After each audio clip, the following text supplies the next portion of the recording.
para po sa Pangulo, gusto lamang niyang ipakita sa mga nagmamahal sa kanya at sa taong bayan kung ano pa talaga ang kanyang health condition.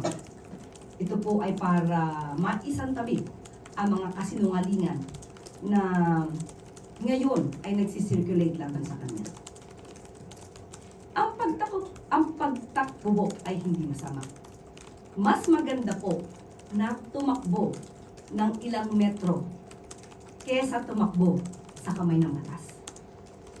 At tandaan po natin, kahit naman po noong nakaraang Pangulo, ilang linggo siya nawawala.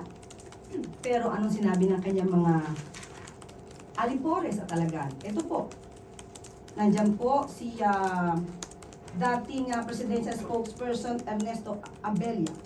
Ang sabi, as far as I can see, there's really no need to do that.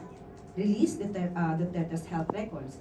Kahit na po itong si Harry Roque, ang sinabi po niya, I don't think the people should worry about lack of transparency because the president himself will say what his condition is.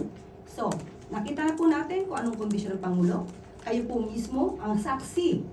So, ganito mga paninira, galing lamang sa kampo ng nais na pabaksakin ng Pangulo. Sila po ay mga mapanira lamang at walang magawa sa buhay.